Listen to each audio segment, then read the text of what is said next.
wonderful day. My name is Dr. Boyce Watkins, and I wanted to greet everybody on this Friday night and let you guys know why I wanted to kind of gather and have a really informal conversation with the community. I decided that I wanted to do something that we were talking about privately last week that I think can now be done publicly.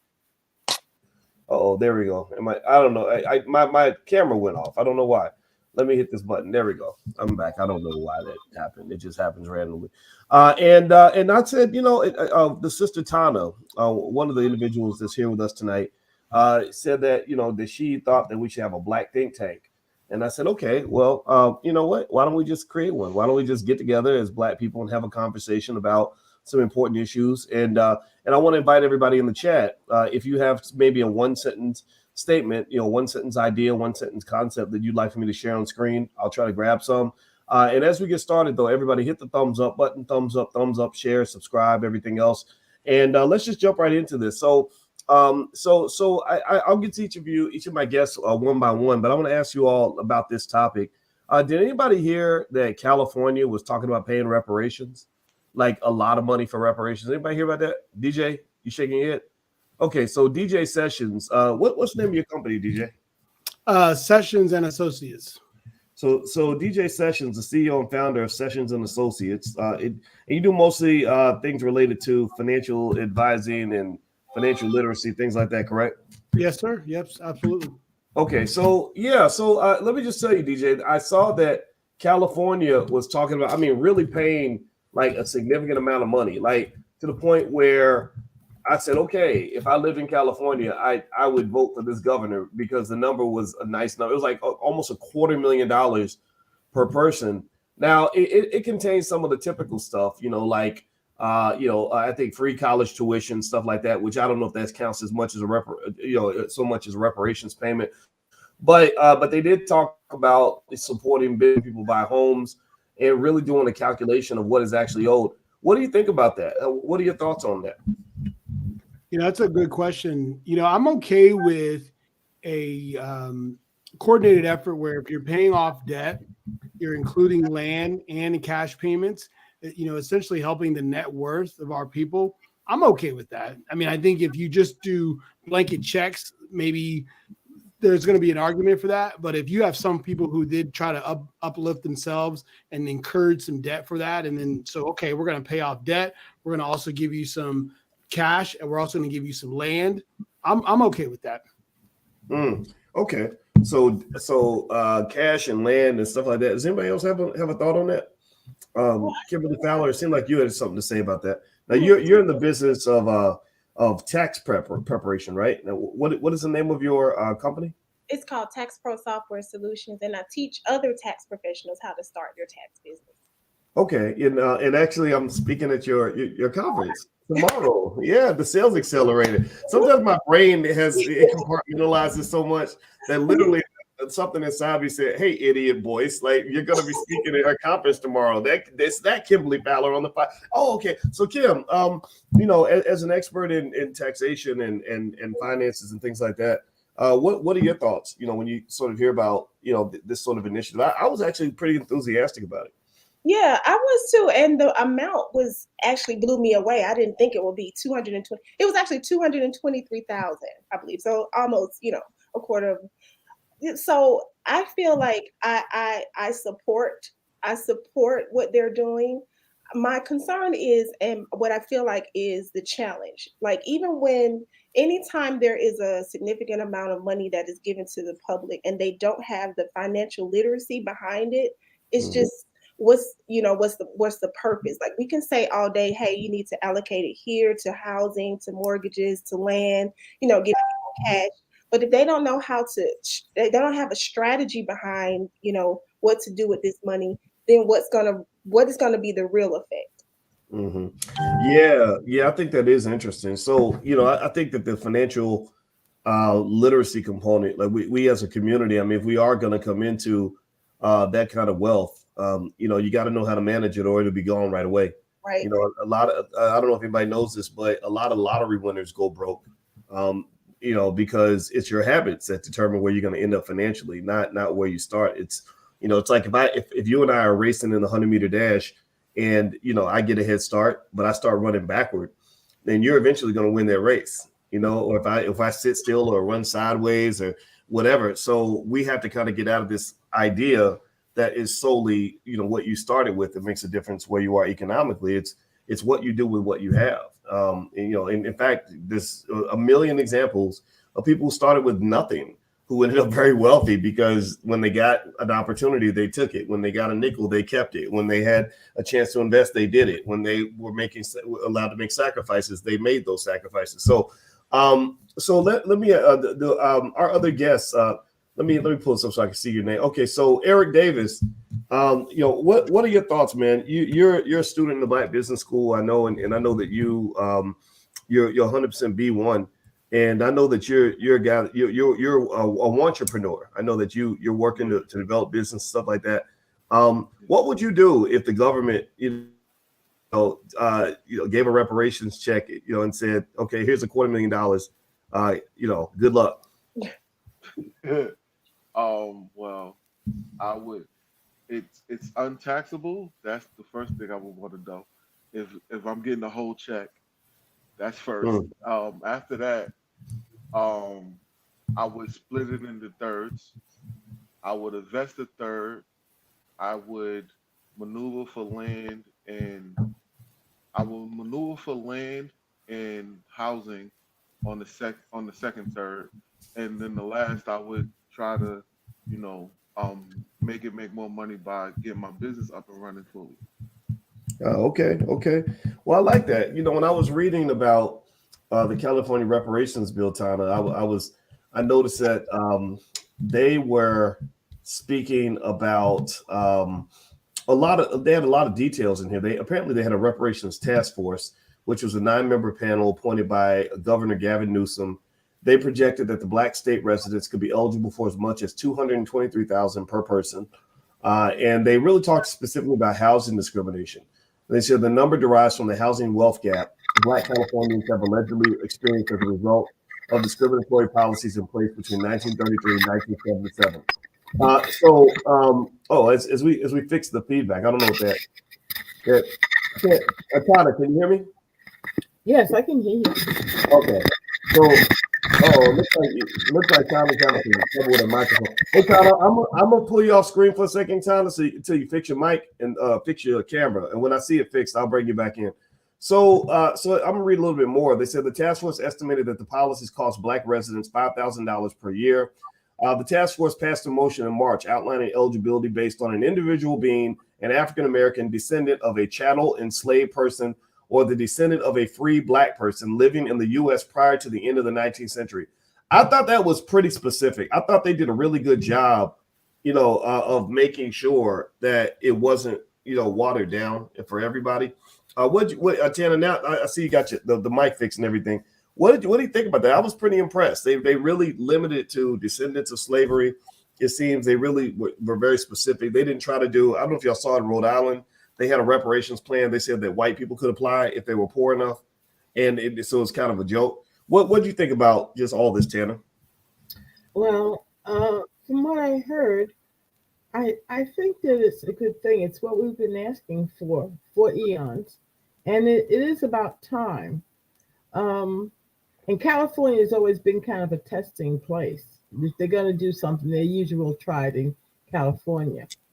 But if it passes, I wonder how many independent companies are sitting on the side and waiting to usurp the money and put it back where they think it belongs. Okay. So what about that? I mean, is that necessarily if there are businesses that are, let's say, run by people who are not Black, Jewish people, Asian, whoever, and they say, okay, you know what? When they get this money, we're going to offer them products. We're going to go and stock up on our Air Jordans and we're going to sell them, massages, liquor, and Chinese food, whatever we want to sell them and get some of that money. Is that necessarily racist? I mean, Kimberly, what do you think? I mean, do you think that that's them being, deliberately and irrationally and unfairly exploitative, or do you think that that's just the game that we're playing? Yeah, I honestly think that could be a thought from the from the top. Like, hey, we're going to give them this money where it's going to circulate back into our hands some type of way anyway. But so I'm trying to figure out how that was a question of mine. Like, how is this? Who is going to be how is this going to be a determining factor of how it's distributed? Because from my understanding, they're trying to figure out what is through it. If they're going to give it through education, housing, like they're trying to figure out where to place the money. So I am trying to figure out, is it going to be a vote? Is it are we going to be allowed to vote on it, or how is this going to actually be, like, who's going to be the deciding factor of how the funds are distributed? Okay. So anybody else have a thought on that? DJ? Yeah, I was going to add that. So you're right. The minute we find out, I think it's upon leaders like you, Dr. Watkins, right? And Tariq Nasheed and the Rizzas, all the folks who are the leading voice to kind of scream with the bullhorn. All right, here's what we need to do with this money. Because to your point, you're right. We don't want it going in the hands and all of a sudden going somewhere else. And so I love that we're even, because I didn't even know about this, by the way. So I appreciate you guys bringing this to my attention. I was reading as we were talking, because at the end of the day, you were right. There's a finite time. And so before cash payments come to the check, we need to be every single day. Here's what we need to do with the money. Here's what we need to do. We need to continue to drum it into the heads. So that way, there is some significant increase in progress if this does come about. Okay. So Eric just came back, it looks like. So here's what they also said. They said 7% of Californians are expected to qualify for reparations, which suggests the housing discrimination allotment would amount to $569 billion statewide, $500 billion. Some, however, of course, were disappointed with the lineage-based approach ultimately adopted by the task force, since it would potentially exclude Black immigrants, for instance. The motion split the group, with 5 voting in favor and 4 against. Quote, we must make sure we include present day and future harms.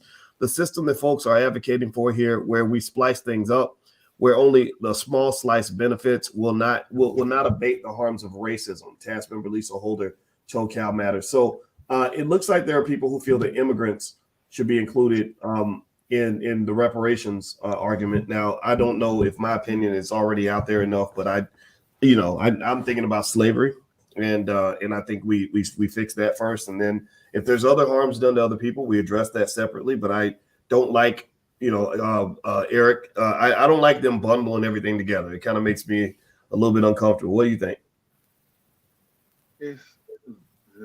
I was laughing because it's funny. If it's reparations, speak up just a little bit, brother, so we can hear you. If it's reparations for the ancestors of enslaved people, if you migrated here, you don't have that experience. So why would you get a paycheck from not having the experience of doing the labor that you had to go through? It's like, I'm like trying to get my thoughts together, but you migrated here, so you have a home country, and if you feel like you do or owed something, you should ask from it from your home country. This country didn't do what it did to my ancestors.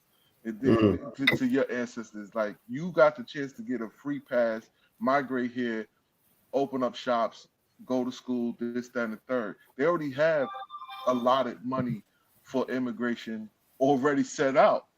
So, like, they don't have it a lot money for me, my family, my ancestors, and things like that. That was already dosed out.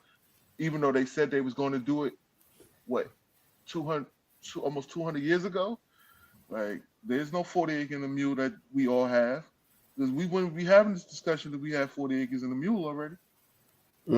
Right. Okay. Well, let me read some of this to you. They said that Governor Gavin Newsom, that he created the task force in May of 2020 after the murder of George Floyd. Governor Newsom had vetoed a bill introduced into the state Senate by Reginald Jones Sawyer, an assemblyman and panelist member who would have extended the task force's deliberations and interviews an additional year until 2024. The move will bring the reparations task force findings to a clear resolution. So as it is expected to submit final recommendations by June of 2023. So this is very soon. Any recommendations the task force presents will have to be approved by the California State Legislature before being enacted. Now, anybody can kind of jump in on this, but I when they say it has to be approved by the whole legislature, I'm really concerned about that. I'm really wondering what it's going to look like when it's finally done. Does anybody have any thoughts on that? I see Kim, I see you nodding your head. Did you have any thoughts on that? Yeah, as you're speaking about that, because I haven't, read that part into it, but I'm like, how many times is what's going to be dissected, like how are they going to, alloc what are some of the intricacies that they're going to like pull out, put in, or like what are going to be some of the restrictions, the barriers, or like are they going to make this policy so hard that people aren't even going to be able to apply or utilize it? Like that's just my concern when it comes to this. Like what are the intricacies?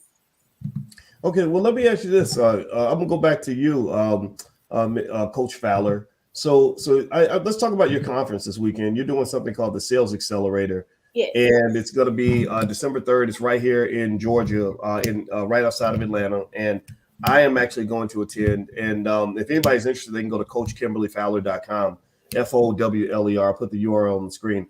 But let's say that so you're a person that understands financial literacy. You have an interest in this. What if they said something like, we're going to use part of the money to allow everyone access to the types of things that you might teach at a sales accelerator type thing? What sort of skills does a person get? And what I'm advocating for is I'm secretly advocating for this idea that as a community, when we embrace financial literacy, we figure out what we're going to do, what experts we have, what systemized process we can have to educate our own people. What sorts of things might somebody learn at a sales accelerator that could actually allow them to take that money they receive and turn that into something bigger and better, short-term, medium, and long-term? Well, the most important skill that we'll teach at the Sales Accelerator is sales skills. But even behind that, what I notice is entrepreneurs, we can get all of the tactics, all of the strategies, like we can go to conferences like the Sales Accelerator. But if our mindset if we aren't in the point to the point where we can actually accept the information that's being given to us, like with our mindset. So I really feel like even the mindset, the skill of understanding who you are as a person so that you know how to show up in the marketplace is very important as well. So while we're teaching people how to get customers and how to go out and promote yourself, like we have to talk about building our expertise, understanding who we are in the marketplace, why people should come to us. Like if we're going to build a business, the purpose of a business is to provide solutions. So you have to understand the problems that are in the marketplace. You're here to solve a problem. So if you don't even know what problem you're solving, we have to start before we're talking about sales. We have to teach people how to build their skills in a certain industry. Okay. Well, and I mentioned that just because I just personally believe that even when we're talking about educating our kids and getting better education, it's like if we're trying to solve our economic problem, maybe we need to kind of pivot and really focus on economics, like really make sure that we're learning things economically. And the reason I pointed at your conference, which by the way, everybody's happening right outside Atlanta this weekend, and I'll be one of the speakers, and I invite everybody to participate. I like what you're doing because I've always believed that the ability to sell something is literally just like it's an amazing skill. It's a skill that's always going to make sure you're able to eat.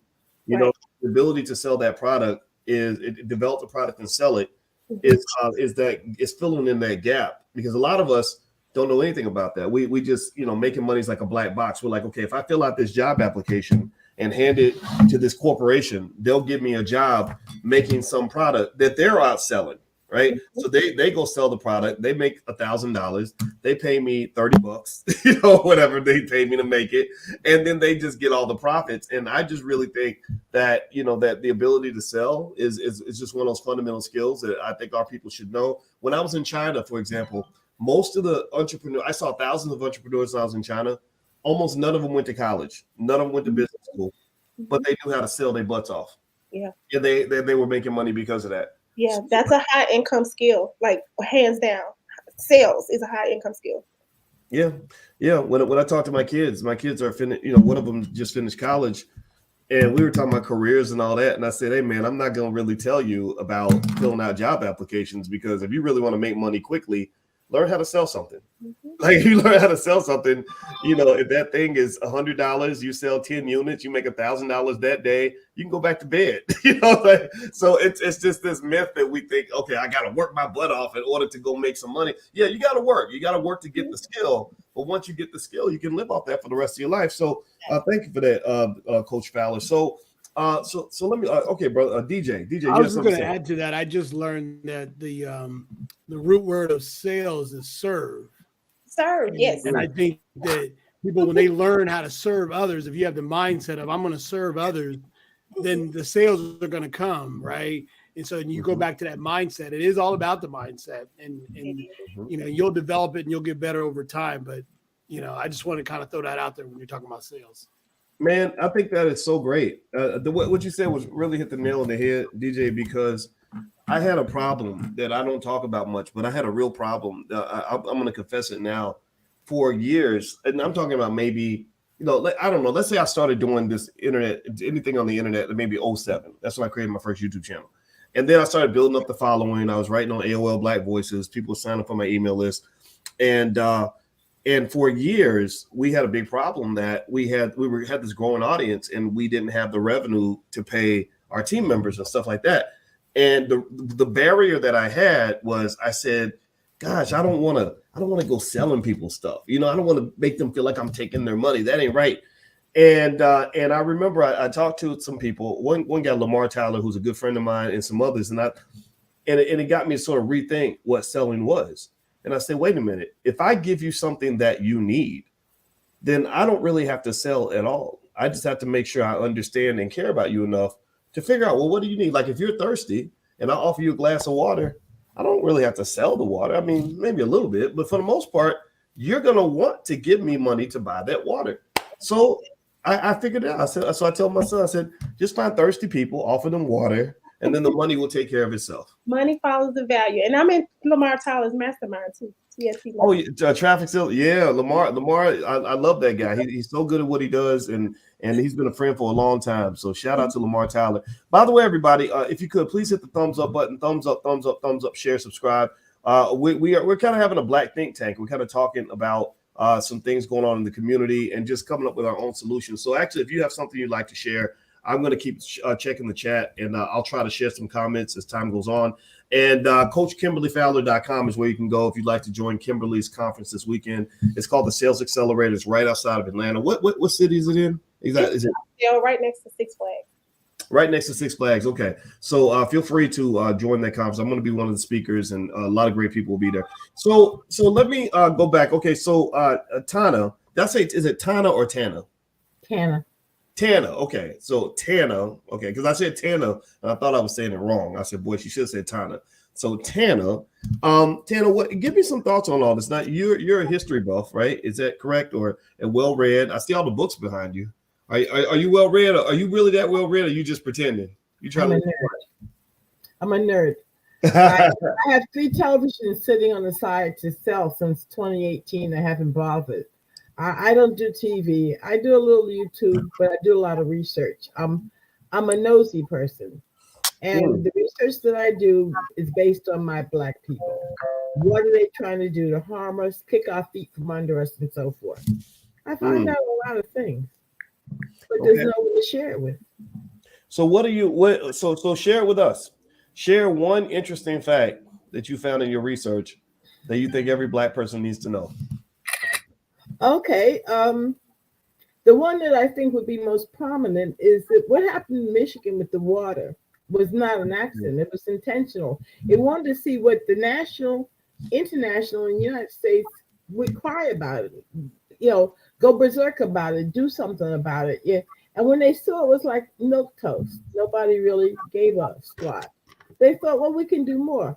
But I lived in Rosedale, Long Island. I'm going to try to be brief. I lived in Rosedale, Long Island, just a Long Island housewife. I've always had a business. My husband had a trucking company.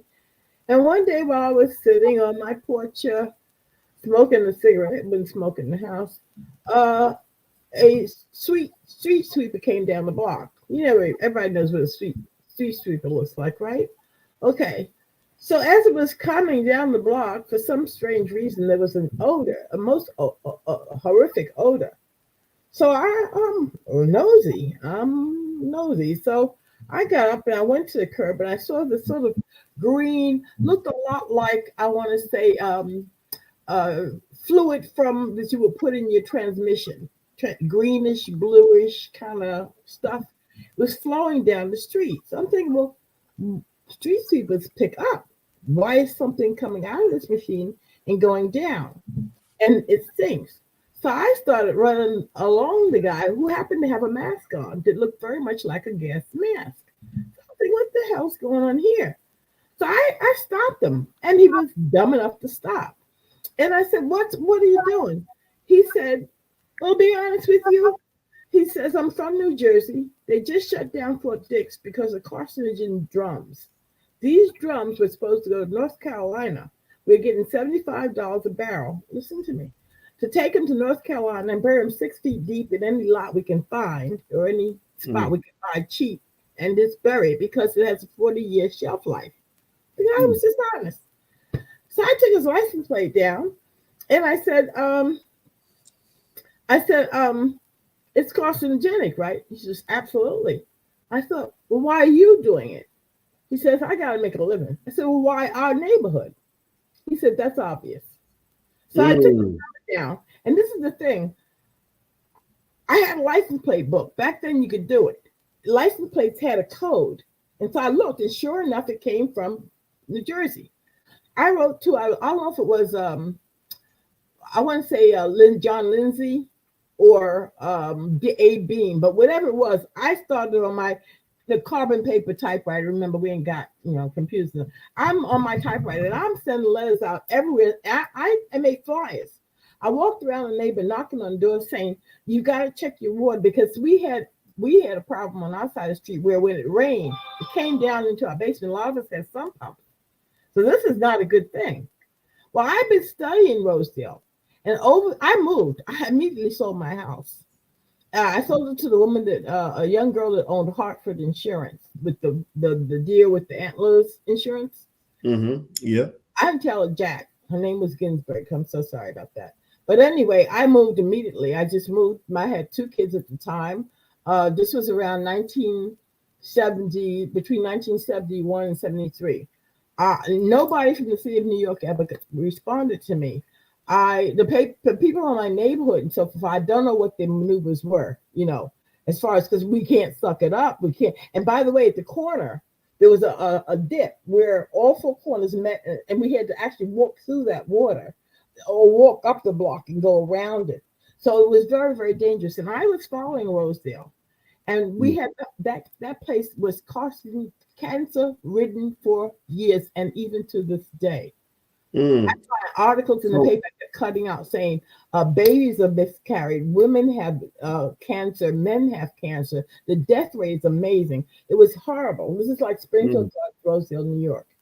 So environmental racism, that's kind of something that, and that's what I'm saying. Now, one time, I read an article. I was living in Albany, New York. I'm just going to be one more time.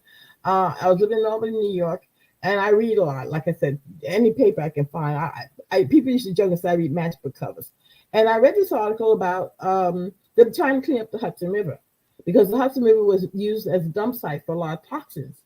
So just happened that me and my husband at that time went down to New York to Harlem. He was raised in Harlem. So we said, let's do Harlem. So we went down a bus, train, whatever, and we got down there and we're shopping New York stuff, because Albany's kind of. So I had my camera all the time. So I noticed they had opened up 125th and Lenox, and there was as big around as this room, there was a pipe that they were washing out. They were flooding it, and they were preparing for gentrification when they take Harlem back and put the water pure for the gentrification people. And so I started taking pictures. I didn't tried not to be obvious, but I was taking pictures, and I was going to research what permits did they have and what were they doing flushing the pipes. You understand? Because what if, as in Michigan, those pipes were always being fed into Harlem?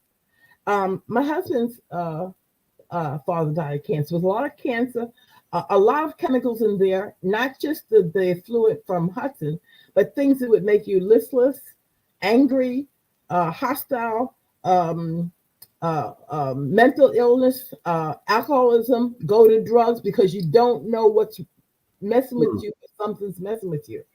And so I took the film when I got back to Albany, dumb thing, took it to a Walgreens and just put it in like a regular film because that's kind of where I had my film. It wasn't like a big Walmart at that time.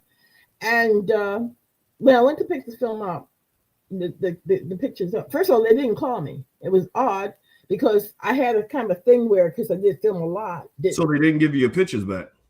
What they gave me back, they claimed it didn't come out. Oh, really? And okay. Then, yeah, they said they didn't come out. But I know that for some reason, whatever, I didn't get the film back. Right. I got the film back, but the roll back. So so just so we can kind of get everyone else kind of, but I think that to your point, I think you're talking about something that's really important in something that I think about. A lot of cancer has hit my family. Like, I don't know if anybody else in the chat, raise your hand in the chat, say yes in the chat if anybody that you know has died from cancer or sick from cancer right now, or you've had cancer. I'm gonna raise my hand. Too many cases to mention. I'm a widow now. My husband died of cancer. Oh, I'm very sorry about that. I did the statistics, and the statistics even in 2022 are astounding. How much of the percentage of the Black population is having issues with health? So that's where my research is going now. I'm trying to figure out what's in the food stuff. For instance, the barcode that goes to a bodega. A girl told me she drank one beer at a bodega and was totaled. She drank 7, buy one, get ones at a bar or somewhere, and she could drink 5 beers. But when she drank a beer at a bodega, she was totaled. Can that barcode going to a bodega have something else in it? Well, let me jump in and say this, because I want to make sure we move on. But okay, please. I mean, I don't want to. No, don't mind me. But I wanted you to get a chance to really get that out. And so what I'll say is that, statistically speaking, if you look up the American Cancer Society, says that Black people have a 38% chance of catching and dying of cancer. I think for women it's about 34%. For men it's 38%. Now for whites it's actually slightly higher, ironically. So, but still though, it seems to me like one of the things we're not also sort of looking at is a lot of the food that we eat on a regular basis can create cancer. Like, I've been really looking into colon cancer a lot, because I have a loved one who has it, who just got it. And it turns out a lot of that sugar that is in everything that we eat, that sugar that's connected, even soda. I didn't know that. My sister's a medical doctor, and she said that when they were looking at people that had really fatty livers and stuff like that, she said Mountain Dew. She said Mountain Dew's the devil. Those are her exact words.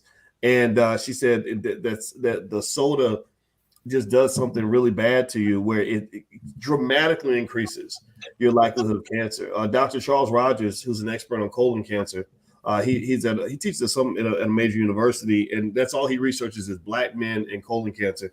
And I remember him mentioning soda, and I just thought that just came out of nowhere. I thought maybe he talked about, okay, you don't want to be eating pickled pig's feet and chitlins and stuff. I thought that just eating really bad stuff was bad, but no, a lot of the regular processed food that we eat, is going to kill us eventually, and we just eat it, and and it's crazy because it's so accepted. You're driving down the street, and all the restaurants literally are giving you food that is not healthy. And so, Tana, okay, so Tana, we're going to move on. I'm gonna make sure everybody else gets a chance to talk now. So what is this? Listen, real quick. Okay, what if something is specific? Say you get an injection, and the white person gets an injection, and there's something in that injection that reacts with your DNA, not theirs. Mm-hmm. Right. That's the science behind what I'm looking at. Are they intentionally?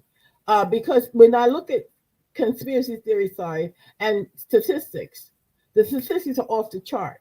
The statistics it's got to be something purposeful going on, and not just now. We're going way back to 1950, 40, and seeing the same pattern. Men kicking off. Everybody, Black women end up widows. well, I'm just saying, but you can go on with where you're going on. But I'm telling you that my thing is researching what harm is purposely done to us. Okay. Because it costs these research tanks and think tanks that they have trying to figure out how to kick the legs out from under us. Right. Well, you know what? We know health is wealth, and I'll tell you, the last few years I've tried to focus on my own health, and I talk about whatever. A lot of times I end up talking about stuff that I'm experiencing and seeing and going through, and I think I can really say for sure, as a guy that talks about finances and economics a lot, I would encourage everybody, really think about your health. Don't just let your health go and just think, okay, I'm a certain age, I'm supposed to be obese and this, that, and the other. And there is a racial element to all this, right? You saw that during the pandemic, where a lot of Black folks didn't want to take that jab, and some did, and it's okay if you did. In my book, it's your right to do whatever you want, but I think that there's a reason, to have that skepticism. So let's kind of circle back then. In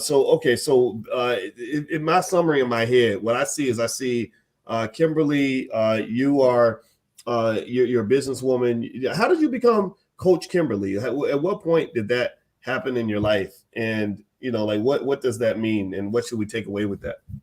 So actually, my people that I serve started coming to me and asked me to be a coach because I didn't know that what I was doing, serving, was actually coaching.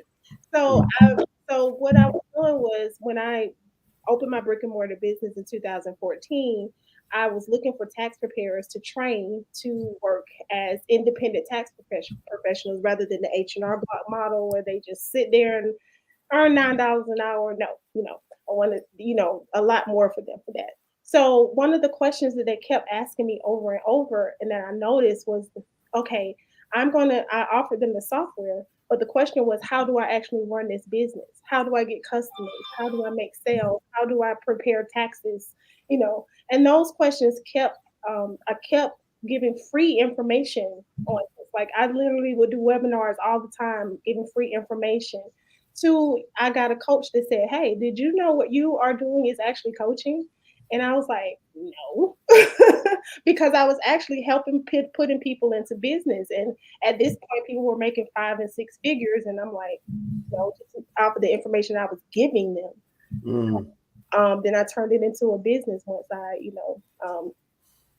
got more knowledge that what I was doing was actually coaching. I love that. I think it's a good opportunity to transition to DJ, because DJ, it sounds like you're a person like. It's funny, like, we discover our superpowers, by realizing how much we're doing for other people, and then we're like, wait a minute, I could do this in a different context and help more people, get better rewards for my family, and have something that gives you a little bit more equity in the process. So you're kind of in that transition now, right? Like, you're sort of getting. By the way, what is a website I can put on the screen where people can go check out what you're doing? Well, you could do Linktree. I do like Linktree/DJ Sessions. It's got all of my links to the website and the networking group. And I wanted to kind of piggyback on what Kimberly was saying. You're right. You were just doing it out of love of helping people. And I love that. And that's why your heart's in the right place. And so I'll kind of just summarize what I do in 4 things, right? Number one, I'm a master of mortgages, right? I've been doing mortgages for 20 plus years. And I love what I do. Number 2, I'm a BDG member. BDG is Business Development Group. Started off as a Black networking group. Now it's kind of evolved to a like-minded networking group. It's kind of transcended. It's all about the mind. Number 3, life, lessons in financial empowerment. We've talked a little bit about it. And I'm kind of going full circle there, that just the information needs to be out there. And in today's age, with everybody with podcasts, YouTube, and everybody having a platform, there's really no excuse for you to kind of say, hey, look, tap into what's going on right now. This is a revolution. And if you're paying attention, you can really help yourself and help the next generation. And then finally, PRIDE, which is an acronym for passionate, resilient, independent, driven entrepreneur. And really, that's just the story of us. I mean, there's a reason why we're still thriving and we're doing what we're doing, because we keep at it. There's something in our DNA that makes us who we are. And so I love that about us. And so we got to continue to tell our stories. Nowhere in the history of the time have we been in a period, not today, where everyone can kind of have a platform. We've got technology. and there's no excuse. And we were talking earlier about health as well. At the end of the day, if you're paying attention, you're taking care of yourself, and that's on you. And so, I'm a big believer in that self accountability for yourself. So you're absolutely right, Dr. Watkins. I mean, it is a transition, and it's also about elevation as well. And so I believe in just constantly pushing that needle forward and doing what we can with the little bit of time we got on this earth, right? And that little bit of time, because time is finite, and we got to do what we can. We got to stand on our shoulders of our ancestors. So, but thank you for giving me the opportunity, Dr. Watkins. Yeah, absolutely. I love it, man. So, and everybody who's watching, if you want to find DJ Sessions, there's his Linktree information. And so, one thing I want to talk about, I guess I want to go to next, Eric, is so you're at a different stage. Like, so Kimberly is you're kind of the OG of the group in the sense of like the fact that your business seems to have really kind of gone out there and gone along for a while. And I see it growing. But you're hosting conferences and things like that. Whereas DJ is making that transition where he's expanding his skill set and offering more services for other people by leaning on a seasoned career as a mortgage expert. Now, Eric, you work hard on your 9 to 5, and you're in that entrepreneur category, like where you have said, I want to make the transition. I'm ready to walk away from the job and start doing something that's a little bit different. So what is that? How's that going for you? And what are the barriers that are making it difficult for that to happen? One barrier, honestly, is capital, which most business people have to deal with. Then I'm starting to research on different things. I had to transition several times because not until I started really getting in depth in the Black Business School did I realize that maybe I was going in the wrong direction because I wasn't doing something that I loved or something that just fit me easily. So last time we spoke, I said that, oh, well, I actually don't mind being security and not and doing security things and making sure we're safe, people are safe, individuals are safe, however. So I started looking into that. But the real reason is just pretty much capital and trying to get capital because, I live in New York City, Queens, and I was one of the people who had the, they call it furlough. I call it not getting a paycheck for agreeing to do something. And I had to get back on my feet, and that's why I'm back working a 9 to 5. Okay. At this moment. Okay. Well, I'll say this. I think as I kind of look and see where everybody is, and then Tan, I'd like to talk to you as well about where you are in the next steps for you. But I would say in general, what I believe is whatever we're trying to do. I think first of all, there's that question of how bad do you want to do it? If you're everybody's trying to go to the next level of something. I believe that everybody and what I have found is that it's always available to you, but sometimes the question is whether or not you're willing to pay that price, to go to that next level. So I've seen all of you pay prices and make investments in yourself and things like that, which tells me that you're serious about what you're trying to do. And I think the other piece of it is I realized that trying to outgrow myself was a really hard thing to do because I'm trapped inside of who I already am.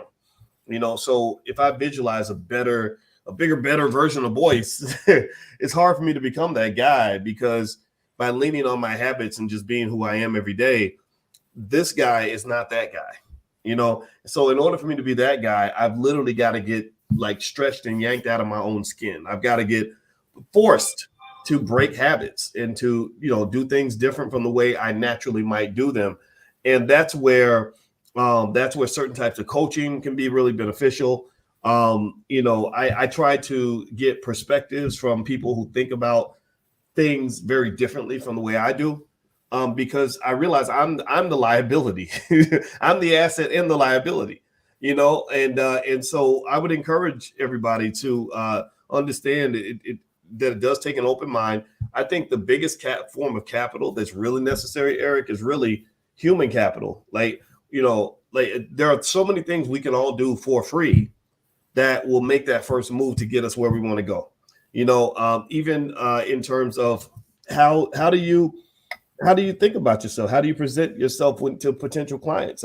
How do you go about sort of figuring out like what that would look like if you were an independent security provider as opposed to someone who worked for a company, right? I really encourage you to not think that, because here's the thing. In many cases I've seen, a lot of us, somebody could walk up and hand you a bunch of money and say, okay, here, go start your business, go live your dream.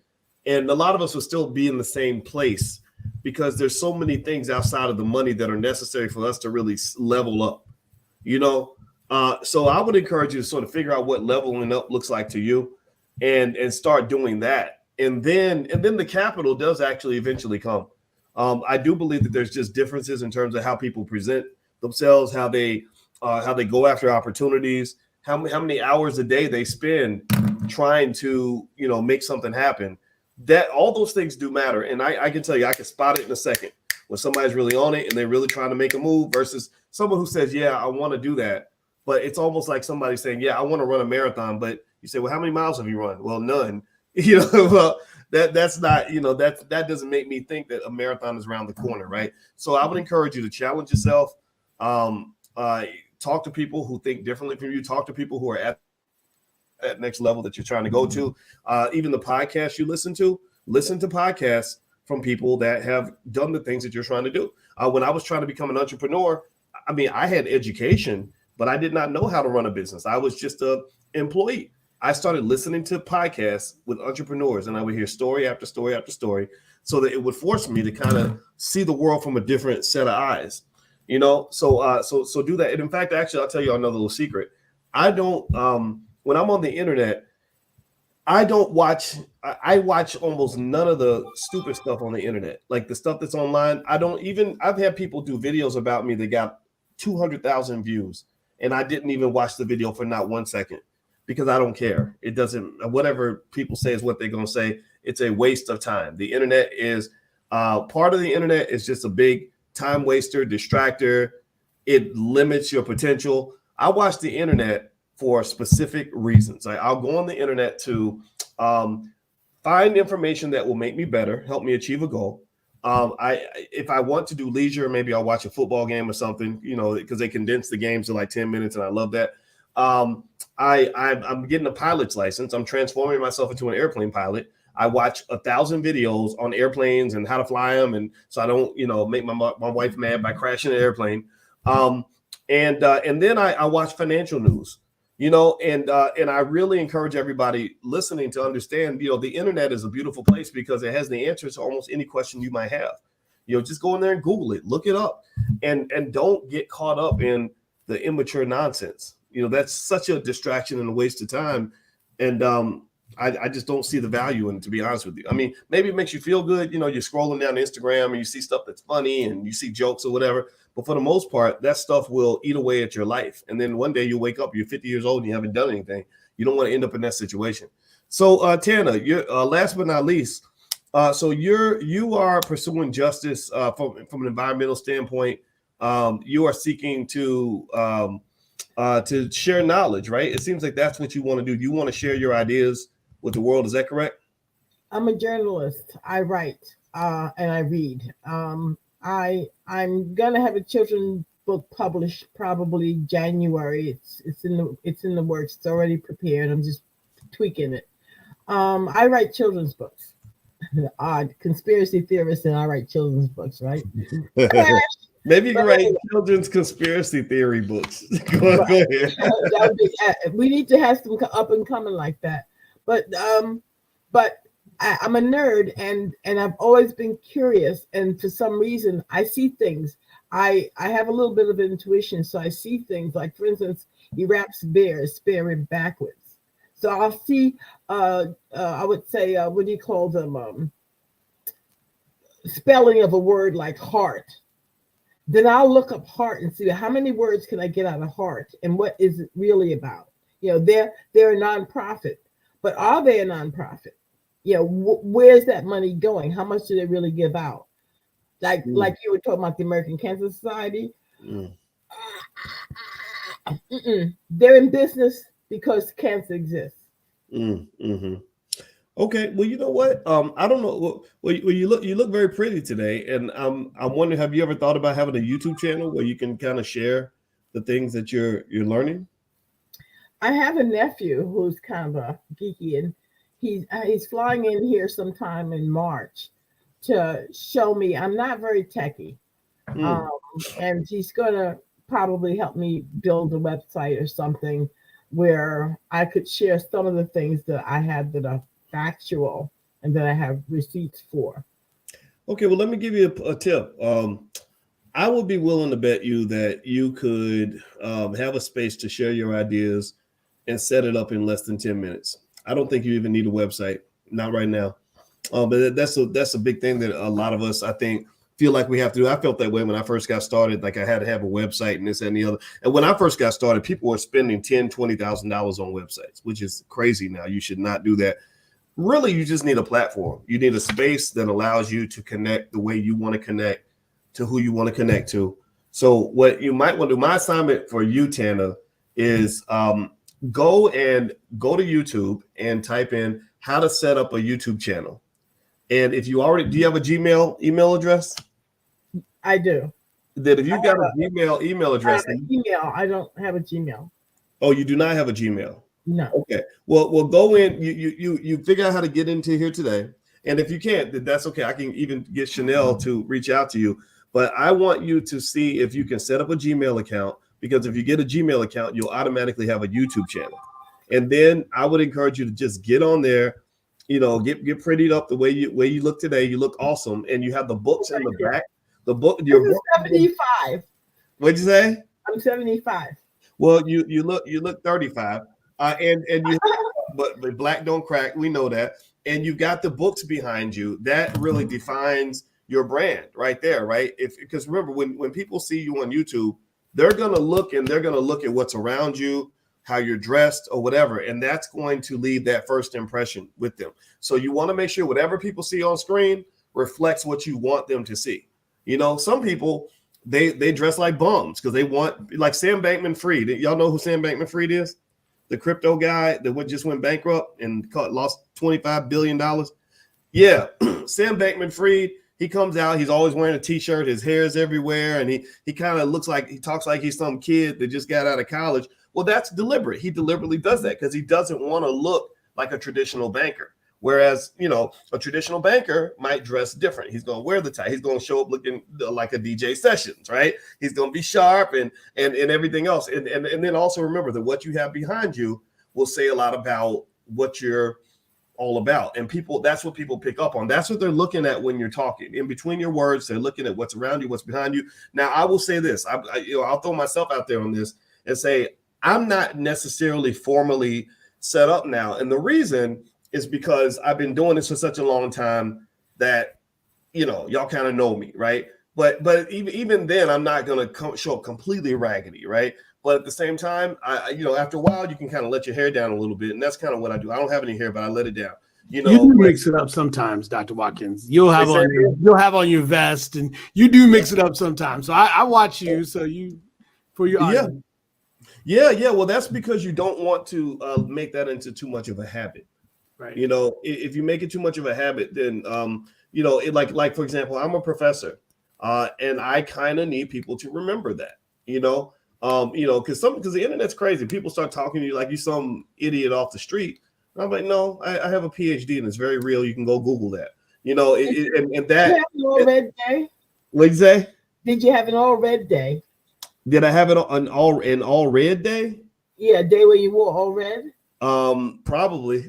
I don't remember, but probably.